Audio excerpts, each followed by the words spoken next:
irmãos e minhas irmãs podem se sentar. Que a graça, a paz, a misericórdia do nosso Senhor e Salvador possam alcançar a nossa vida e o nosso coração. Amém, meus irmãos? Amém. Que bom que nós estamos podendo viver esse segundo dia de celebrações ao Senhor, culto ao Senhor, gratidão ao Senhor, por aquilo que o Senhor é, por aquilo que o Senhor tem feito por nós. Nós louvamos ao Senhor pelos 30 anos de organização da nossa igreja, que o Senhor tem nos abençoado grandemente. Nós vamos orar, agradecendo ao Senhor, e na sequência estará compartilhando a palavra do nosso Deus, pastor Wilson Júnior.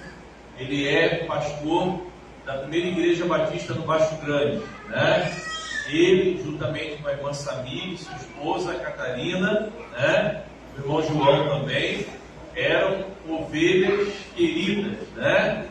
E o Senhor nos deu a bênção, a oportunidade de podermos encaminhar o pastor Wilson Júnior, né? A sua ordenação e o seu momento de tomar posse ali na nossa igreja, ali no Baixo Grande, né? Então, louvamos a Deus por isso. São ovelhas queridas, né? Que sempre ocuparão um lugar muito precioso no meu coração. E é uma alegria muito grande, pastor, receber o irmão aqui nessa noite como mensageiro do Senhor. Vamos orar? Senhor nosso Deus, obrigado por esta noite tão preciosa, esse tempo tão especial que o Senhor tem nos proporcionado como teu povo, como tua igreja. Obrigado a Deus por todas as coisas.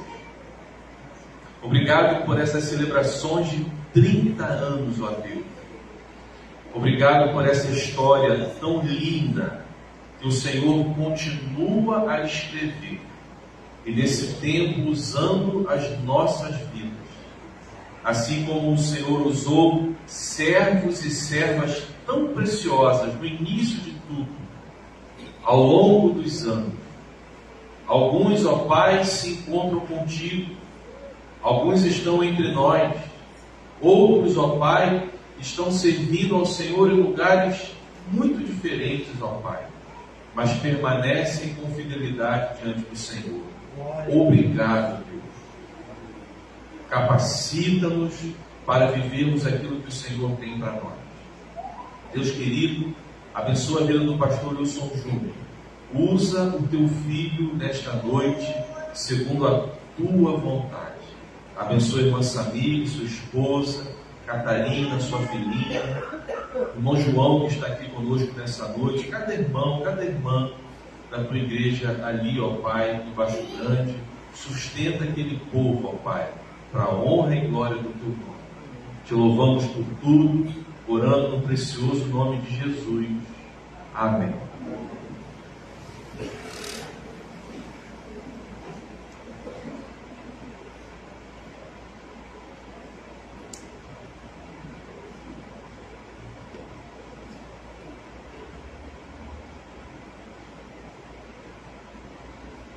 Boa noite, meus irmãos. Boa noite. Graça e paz esteja em cada coração, cada irmão e irmã que se reúne aqui essa noite, nesse momento tão especial e festivo. Sinto-me muito alegre, muito feliz com a oportunidade que a igreja tem me dado por meio do pastor Rafael, que ocupa um lugar muito especial no meu coração. Foi meu primeiro pastor aqui na região, o pastor Rafael, e também o pastor que me encaminhou para o ministério pastoral. Então nós temos um carinho muito grande pelo pastor Rafael. É um homem que sempre vou carregar na minha vida. Louvado seja Deus. A igreja certamente está sendo bem alimentada, bem direcionada, e tomou uma decisão muito sábia com o nosso querido e amado pastor Rafael Bittencourt e a sua esposa Carol. Então sinto-me muito feliz. Obrigado mais uma vez pela oportunidade de estar aqui para compartilhar um pouco da palavra de Deus. Lá no Baixo Grande nós também viemos de uma semana festiva, comemoramos 22 anos, no sábado e no domingo, e também teve uma outra ocasião que foi o meu aniversário, terça-feira. Então eu tenho praticamente quase a idade da igreja, eu fiz 31. Se fosse um pouquinho antes, estaria com 30, agora pregando aqui na igreja. Mas fomos gerados quase, no mesmo ano, eu em 91, a igreja em 92. Muito bacana saber disso. Meus irmãos, eu quero compartilhar um pequeno versículo que se encontra em Atos capítulo 2. Atos capítulo 2, versículo 42. Atos 2, versículo 42.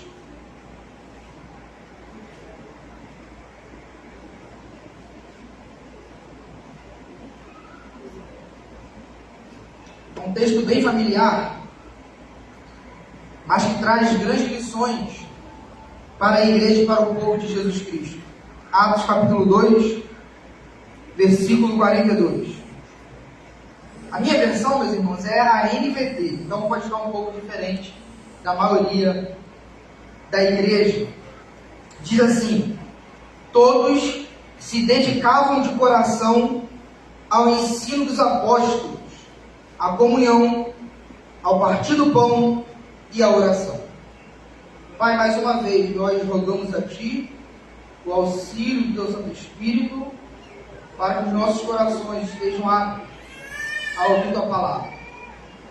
Por misericórdia e graça, fale conosco. É tudo o que nós mais precisamos nesse momento, é ouvir a Tua voz. Então, Deus, no nome de Jesus Cristo, seja feita a Tua vontade. Amém. Amém. Meus irmãos, o texto de Atos, ele é extraordinário pelo simples fato de ser uma narração.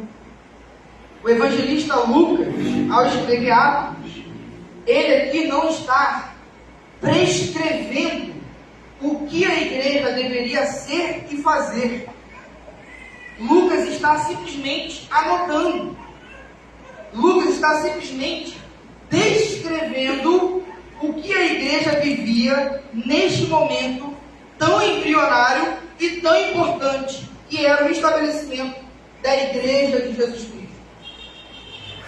Então observe que o evangelista Lucas, ao narrar esses fatos, esses componentes da igreja primitiva, está dizendo para o leitor que é possível uma igreja viver numa dinâmica saudável e que honre o nome do seu Senhor. Observe que a maioria do tom das cartas paulinas, por exemplo, é como a igreja deve ser. São cartas situacionais. Há um problema identificado e Paulo fala: olha, a igreja precisa ser corrigida nesse aspecto. Então a igreja precisa olhar para uma norma e se comportar e se conformar a essa norma, a lei de Deus. Mas aqui não. Lucas está descrevendo, não dizendo que a igreja deveria ser, mas dizendo que a igreja era. E isso é belíssimo. É belíssimo, porque mais uma vez, olha o que o evangelista Lucas nos disse: todos se dedicavam de coração ao ensino dos apóstolos, à comunhão, ao partir do pão e à oração. Então, o que nós aprendemos com isso é que é possível ser uma igreja saudável, cuja dinâmica de sua vivência seja operada e orquestrada pelo Espírito de Deus. Se no seu momento embrionário, se no seu primeiro momento de fundação, a igreja vivia nessa dinâmica, é possível a Igreja Batista, no Monte Alto, também viver assim. Dito isto, passamos ao texto em seu primeiro momento. Todos se dedicavam, ou todos perseveravam. Duas coisas nós podemos tomar nota acerca desse todos. Primeiro, a festa do Pentecostes acontecia 50 dias depois da Páscoa, ou seja, 50 dias após a morte e a ressurreição de Jesus, houve o descer do Espírito Santo e na cidade de Jerusalém a mesma que repudiou Jesus Cristo, que rejeitou os seus ensinos e que por fim o matou, é agora a mesma cidade que está reunida e prostrada diante do seu Filho Jesus Cristo. Então, esse cenário é um cenário improvável e inesperado, porque não teve tanto tempo, não houve uma lacuna de tempo tão grande, tão extraordinário, para que isso pudesse acontecer. Jesus morreu. Jerusalém foi uma cidade altamente perversa, tanto que Jesus, em Mateus 23, vai falar: Jerusalém, Jerusalém, que mata os profetas. Como eu quis colocá-los debaixo da asa, como a galinha faz com seus pintinhos. Mas ai de vós, porque Jerusalém estava totalmente oposta ao Messias que era prometido. E terminou na cruz. Uma cidade rebelde, e que estava debaixo do juízo de Deus. Porque em Mateus 24, em Marcos 13 e Lucas 21, Jesus profetiza calamidades que iriam acabar com Jerusalém, e no ano 70 tudo se cumpriu. Uma cidade rebelde, que estava debaixo do juízo, com a descida do Espírito Santo, aconteceu uma mudança extraordinária e inimaginável. Sabe o que significa? Que não existe situação irreversível para o poder do Espírito de Deus. Não existe coração mais duro que não possa ser amolecido pela ação do Espírito de Deus. Então não sei qual é a situação de cada irmão que volta para casa e tem um convívio, às vezes com a esposa, com os filhos, com os pais, de total incredulidade. E a esperança de conversão no seu coração já se extinguiu por tudo aquilo que você vive e vivenciou. Mas os apóstolos, pequenos que eram, apenas 11, com a adição de Matias, 12, mas havia mais um pouquinho de discípulos, 120. Foi suficiente, com a dependência e o poder do Espírito Santo, para causar algo inimaginável. Meus irmãos, não há situação irreversível para Deus. Uma outra coisa que nós aprendemos com esse ponto é que, olha que coisa impressionante. Lucas nos destaca que havia um grupo que se destacava de outro. As 3 pessoas que se renderam a Jesus, que foram convencidos do pecado e que alcançaram o perdão divino, se empenharam, se dedicaram, se debruçaram diante do resplendor da glória de Cristo. Todos se dedicavam de coração. Eu acredito que essa versão colocou assim, para dizer o espírito do coração que acompanhava a atitude da perseverança. Porque não era uma perseverança mecânica. Não é que todos vinham ao tempo todo dia. Não é que todos oravam todo dia. Não é que todos liam todo dia, sem o espírito certo. Era uma atitude perseverante. E é importante nós perseverarmos. Virmos ao culto, lermos a palavra, orarmos. Mas tudo isso pode cair no mecanicismo, em algo automático. Eu ligo e desligo o domingo à noite. Simples, e acabou. Mas não, Lucas fala que eles perseveravam com um tom de dedicação interna, muito mais do que externa. Isso é extraordinário, porque é o desejo do Senhor Jesus, que é o sumo pastor da igreja, mas é o desejo de todo pastor local. Todos buscavam o entendimento da palavra de Deus. Todos oravam. Todos viviam em comunhão. E todos repartiam pão. Meus irmãos, que coisa extraordinária. Que coisa extraordinária.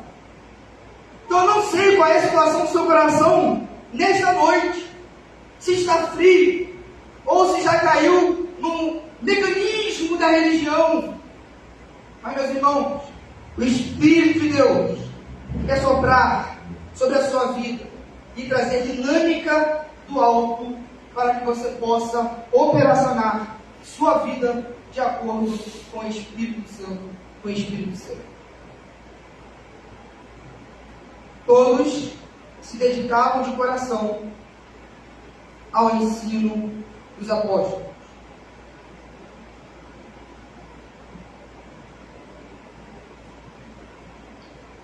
Até esse momento, não havia a Bíblia escrita como nós temos. Então observe o privilégio que eu e você, que nós temos. Não obstante, havia um profundo interesse desse povo de conhecer as verdades espirituais. Então, por isso, havia nesse povo um profundo interesse de se reunir onde um apóstolo estava, para que pudesse ouvir, por meio do apóstolo, que era um representante de Deus, uma pessoa que estava debaixo da autoridade do Senhor, para trazer as revelações inspiradas. Por isso havia neles o interesse de caminhar e de estar perto desses apóstolos, para que pudesse conhecer as verdades que nós temos hoje impressas em diversas versões, em números sem iguais. Meus irmãos, dedicar-se à doutrina dos apóstolos, dedicar-se a conhecer a vontade de Deus, a compreender o que é uma mensagem bíblica, a compreender o teor do ensino de Jesus Cristo, é uma das coisas mais importantes que nós podemos ter como compromisso de vida. Porque é a partir do entendimento correto, é a partir da verdade, que as outras coisas virão de maneira adequada e propícia. Por exemplo, a comunhão, que é o próximo item após o ensino dos apóstolos. A comunhão deve orbitar no núcleo da verdade. Nós amamos a comunhão e a fraternidade entre os irmãos, mas até onde o guarda-chuva da verdade alcança. Porque não há comunhão com as trevas, com a mentira, com a heresia, com aquilo que muitos dizem em nome de Deus, mas sem falar por Deus. Então observe que o núcleo da comunhão é a verdade. Mas também observe que o partido bom, o despojar de si mesmo para dar para o próximo, é fruto direto do nosso contato com a palavra de Deus. Porque é a palavra de Deus que tem a informação e o poder necessário para fazer com que nós venhamos a sair do mundo de egoísmo e compartilhar tudo aquilo que temos e somos com o próximo. Mas também observe que a oração só é oração quando o conteúdo é bíblico. Quando o conteúdo é bíblico. O Provérbios vai falar que aquele que não ouve a lei, a sua oração é abominável. É desprezível para Deus. Então o conteúdo da oração é a Bíblia. Nós lemos e aprendemos a Bíblia para que possamos orar e falar de maneira adequada e aceita pelo Deus da Bíblia. Então observe que é muito importante nós termos esse desejo, e muito mais do que um desejo, um compromisso. Porque o desejo pode oscilar, nós sabemos disso. Todas as áreas da vida, as emoções oscilam, mas eu preciso tomar um compromisso radical de aprender os ensinos dos apóstolos. Meus irmãos, nós poderíamos investigar o que significa esse ensino dos apóstolos e dizer vários métodos, mas tem aquela que é mais comum que nós sabemos. Lê a Bíblia. Lê a Bíblia. O Spurgeon, o famoso pregador batista, falava que havia tanto pó de poeira na Bíblia que era suficiente para escrever com o dedo condenado. Como ler? O mesmo Spurgeon, um dia pregando, uma senhorinha veio falar para ele: pastor, eu amo ver o senhor pregando, mas hoje foi diferente. Hoje a palavra me alcançou. Spurgeon, muito sábio, falou: certamente, essa semana a irmã orou mais.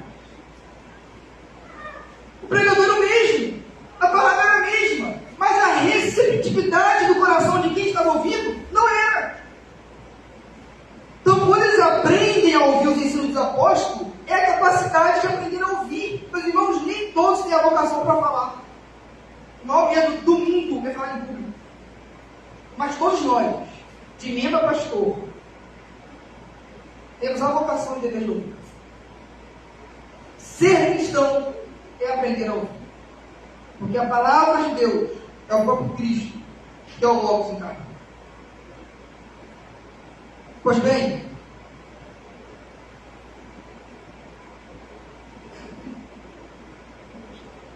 mediante o ensino, nós agora aprendemos que uma igreja saudável, uma igreja que proclama só Jesus Cristo salva, é uma igreja que não somente proclama, mas que vive essa realidade.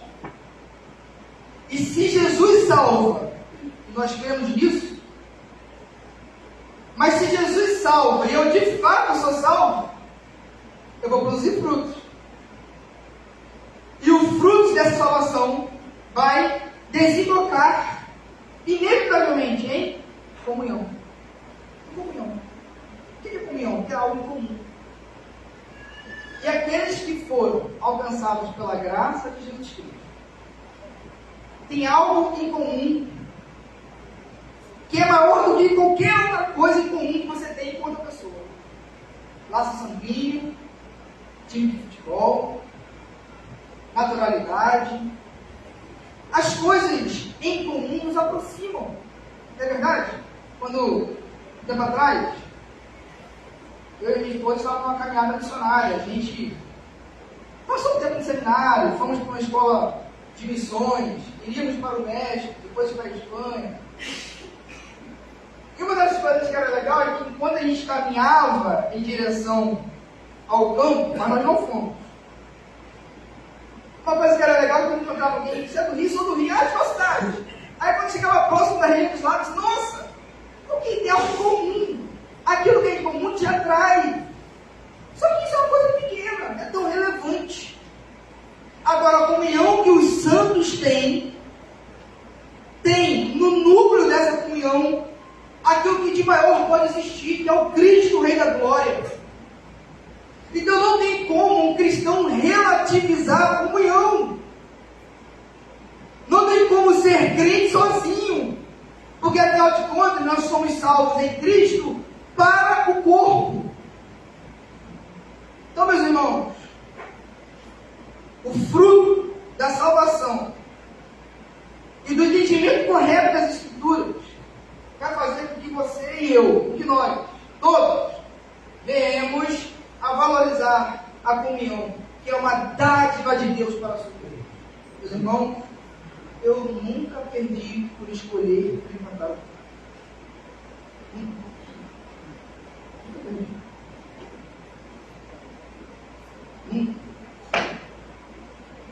Meus irmãos, quantas vezes eu já fui abençoado por uma comunhão, às vezes até simples, despretensiosa, mas era uma reunião que o que havia em comum era Jesus Cristo. Espírito de Deus para ali. E eu já fui abençoado. Às vezes no café, às vezes numa conversa, às vezes no almoço, mas era a comunhão que orbitava em torno dessa verdade. João capítulo 17, versículo 23. João 17, 23. O Senhor Jesus estava próximo da cruz. Próximo. Ele vai para o cenáculo. Capítulo 14, 15 e 16. São as últimas palavras de Jesus com seus discípulos. E antes de sair do cenáculo e enfrentar o Getsemane no Calvário, Jesus faz uma oração. Essa é a oração que nós chamamos de oração sacerdotal. O Cristo como sacerdote universal de toda a igreja intercedendo. E um dos pedidos de sua oração foi esse: eu estou neles e tu estás em mim. Eu vou ler essa verdade nessa... mas está nem inteiro, que bênção. Vamos todos juntos? Eu estou neles e tu estás em mim. Que eles experimentem unidade perfeita, para que todo mundo saiba que tu me enviaste e que os ama tanto quanto me ama. Meus irmãos, nós estamos em campanha de missões. E Jesus fala que a missão, antes de ser fora, é dentro.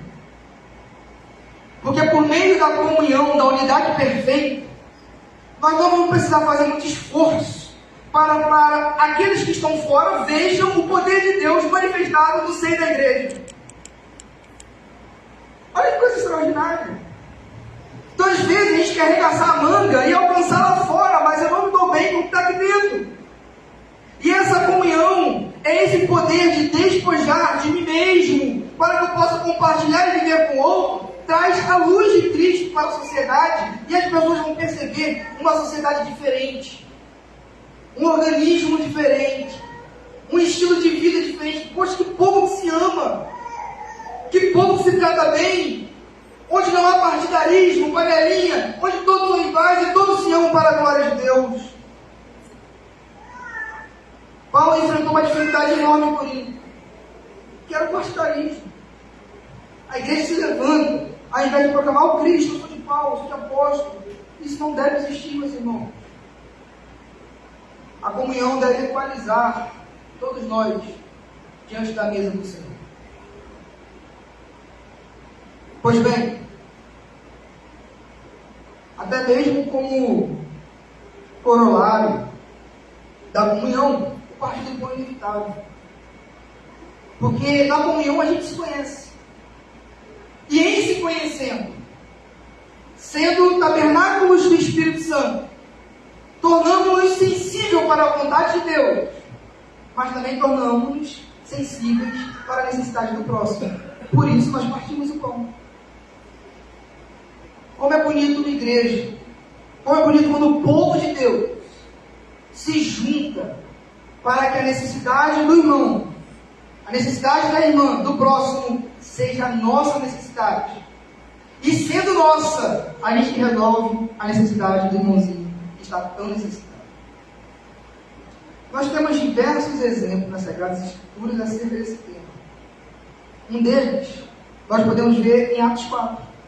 Atos 4, versículo 34 e 35. Atos 4, 34 e 35. Entre eles não havia necessitado, pois quem possuía terras ou casas, vendia o que era seu, e levava o dinheiro aos apóstolos, para que dessem aos que precisavam de ajuda. Certamente, um despojamento material muito relevante, fruto de uma consciência tocada, não foi nada externo, não foi algo imposto, fruto de uma consciência transformada e tocada, mas certamente, porque a igreja que estava cheia do Espírito Santo não poderia ser cheia do Espírito, se não sentisse a necessidade do irmão que está ao lado. O apóstolo João leva isso tão forte em consideração, que ele chega a falar, 1 João capítulo 3, versículo 16, que nós não amamos se dizemos que amamos, mas se nós doamos o que temos e precisamos para suprir a necessidade de Deus.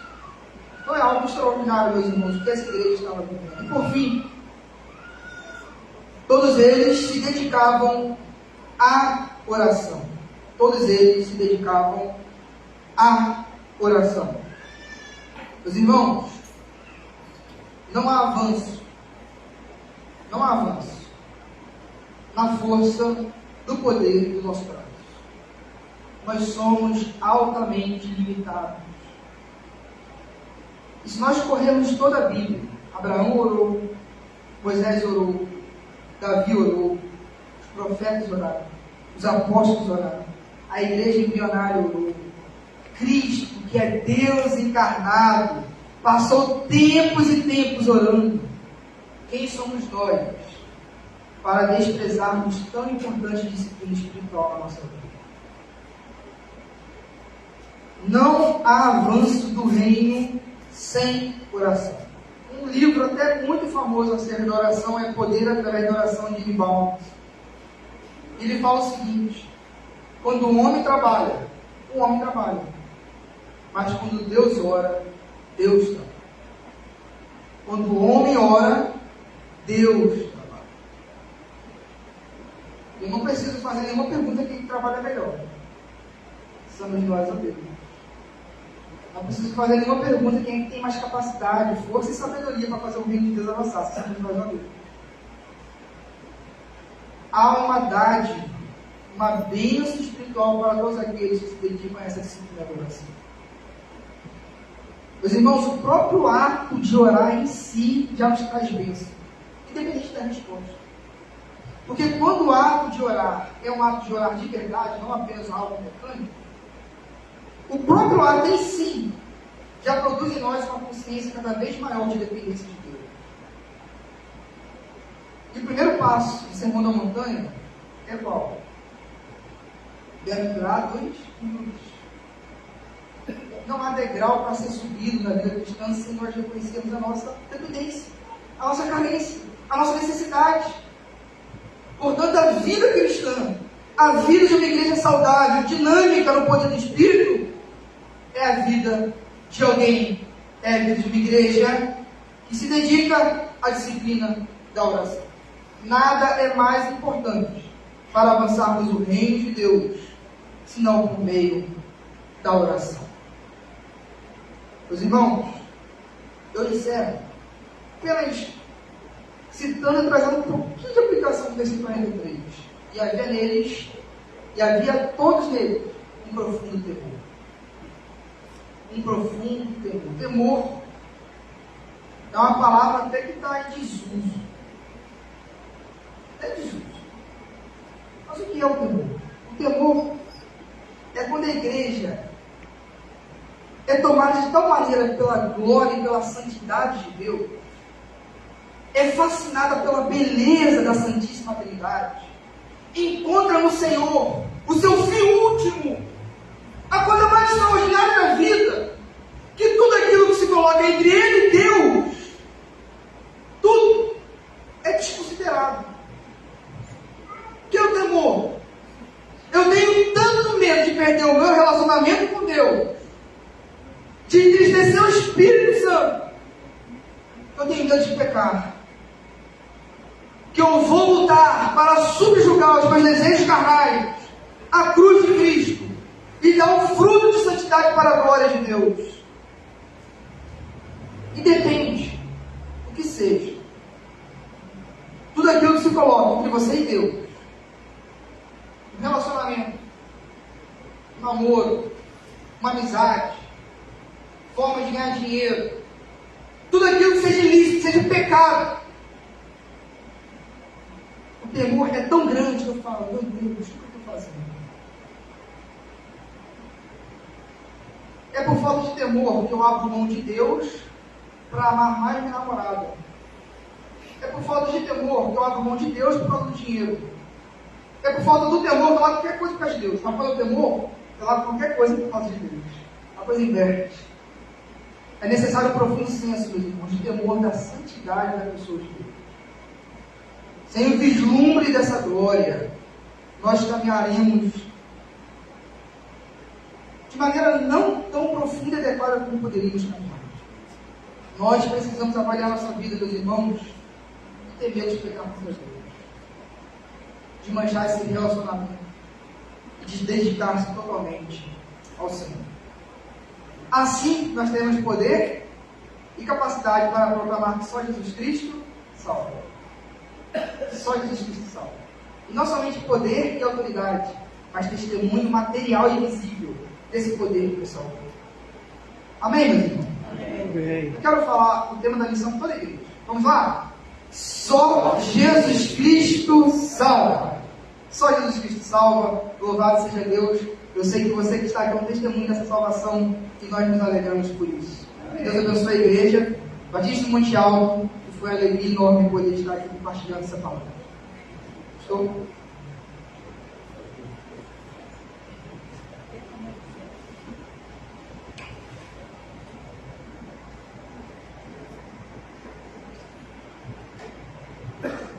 Deus abençoe a vida do pastor Wilson Júnior.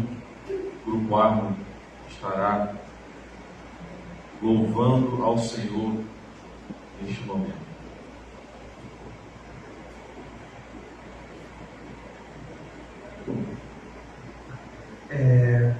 queria agradecer o convite que foi nos dado. Daniel, obrigado pelo convite. Pastor, obrigado por ter permitido a gente estar aqui. É um prazer para a gente enorme, de verdade. A gente agradece muito a Deus por essas oportunidades, porque faz a gente crescer. E depois de uma palavra dessa, quase levantei a mão de novo, quero sentar aqui de novo. Posso? Porque uma das coisas que a Bibisque tem priorizado é a oração. Inclusive o pessoal estava lá hoje desde as 8 da manhã até as 6 da tarde em oração pelas eleições de amanhã, para a gente ter uma boa consciência e saber que não é o homem que vai ser eleito que vai mudar a história, mas é a nossa oração a Deus, porque é o nosso Deus que muda as coisas, não é o homem. A gente não pode depender e confiar no homem. Se a gente disser assim, se fulano entrar, a história muda para melhor. Se Beltrano entrar, a história muda para pior. Aí você está dizendo que você não confia no Deus que você tem orado. Você confia no homem que vai ser colocado lá. Eu acredito no poder supremo de Deus. Que pode fazer o homem e a mulher que estiver lá mudar totalmente as vontades dele para fazer a vontade do Senhor, mesmo que ele não saiba, mesmo que ele não aceite isso. Mas Deus é capaz de fazer isso. Mas a gente precisa fazer a diferença. A gente precisa mostrar para Deus que a gente acredita de verdade nisso. Orando e colocando todas as autoridades, porque foram construídas por Ele, para fazer a vontade dele, não a nossa. Então, que a igreja seja muito abençoada, mais 30 anos. Daqui a 30 anos a gente deseja mais 30, e assim até Jesus voltar e levar toda a sua igreja para juntos morarmos no céu e não termos mais tristeza, dores, lamentos, e todos a uma só voz dizermos: Santo, Santo, Santo é o Senhor Deus Todo-Poderoso.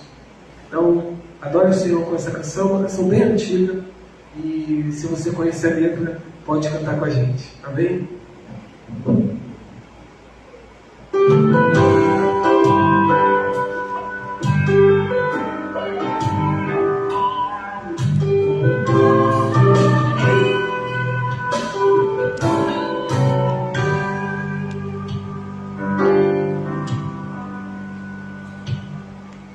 No dia lindo, almejo eu encontrar a eterna glória que prometida está.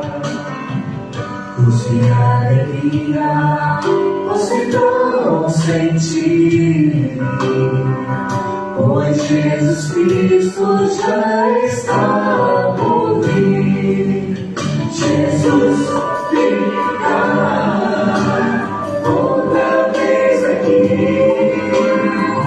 Jesus virá mais outra vez aqui. Por isso todos juntos em um só louvor cantemos juntos Ele é o nosso Senhor.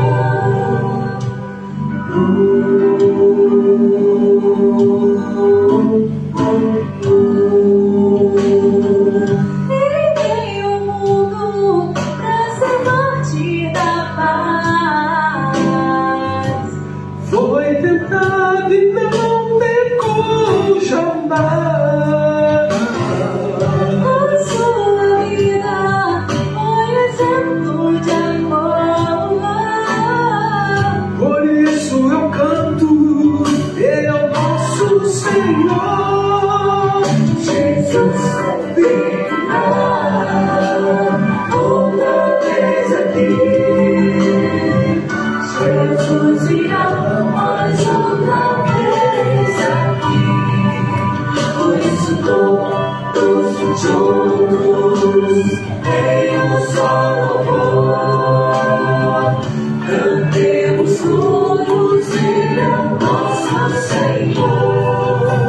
Jesus virá outra vez aqui. Jesus virá mais outra vez aqui. Por isso todos juntos em um só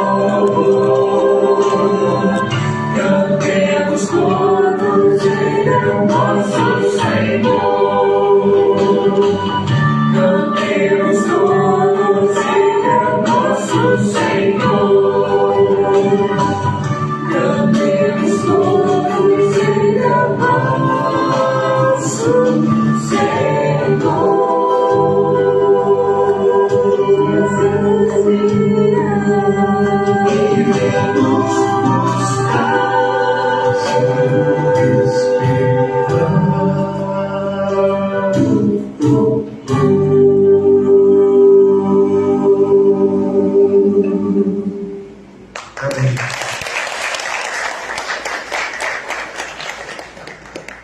Deus abençoe nossos irmãos do Grupo Árvore. Leve um abraço para o pastor Arthur, leve um abraço para o pastor Crispim e leve um abraço para o pastor Carlos Henrique. Tá bom? Deus abençoe os irmãos. Muito obrigado por estarem conosco nesta noite. Meus irmãos, nós estamos no segundo dia. Amanhã tem mais, tá bom? Pela manhã nós não teremos atividades. Estaremos juntos à noite, 19h30, louvando ao nosso Deus, compartilhando sua palavra de vida, agradecendo ao Senhor pelo que Ele é, pelo que Ele tem feito por nós. Nós vamos receber o grupo Raios amanhã, direto da planície Goitacás, Campos, né? Esses irmãos estarão conosco.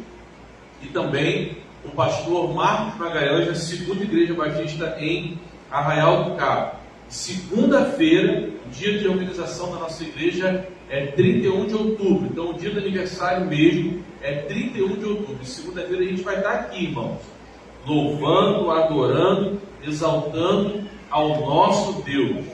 Que bom nós estarmos juntos nesse tempo que o Senhor nos tem dado. Eu vou convidar o nosso irmão Eliezer. Ele é o segundo vice-presidente da nossa igreja. O Eliezer vai vir aqui, vai orar ao Senhor. E aí, irmãos e irmãs, todos que estão aqui conosco nessa noite, você não precisa abrir mão da janta na sua casa hoje, tá bom? Mas antes de jantar, você vai passar ali no refeitório, tem algo que foi preparado com muito carinho para todos, tá bom? Não precisa comprometer a sua janta, você pode jantar tranquilamente, mas antes de jantar, pode passar dentro do refeitório e desfrutar de algo que foi preparado com muito carinho. Nós vamos orar. Após essa oração, estamos encerrando as atividades desta noite. Oremos. Grandioso Deus, Pai de imensa bondade, em cuja presença nos encontramos, queremos te agradecer, ó Deus, por podermos estarmos nesta noite na tua casa consagrada a ti, Senhor, para que possamos prestar um culto a ti, a qual nós somos devedores. Nós te agradecemos, Deus, por cada amigo, cada irmão que se fez presente.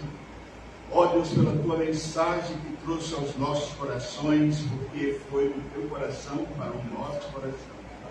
Por isso nós te agradecemos, ó Deus, porque nós não merecemos tanta coisas extraordinárias e boas que o Senhor tem feito para cada um de nós. Ó Deus, o privilégio que temos de ser chamados seus filhos. Ó Deus, de podermos estarmos na sua presença a cada instante e a cada momento, Senhor. Porque tu disseste, eis que estou convosco todos os dias até a consumação do século. Por isso, Senhor, nós queremos te agradecer, ó Deus, por esse privilégio que temos de podermos ser chamados teus filhos.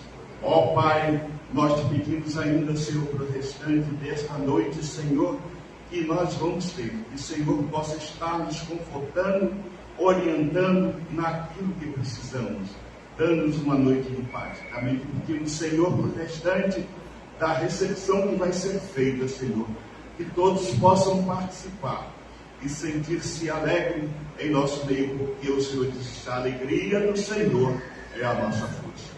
Por isso aqui estamos agradecendo a Deus por todas as bênçãos que o Senhor tem nos concedido. Obrigado por tudo, Senhor. Em nome de Jesus nós te agradecemos. Amém.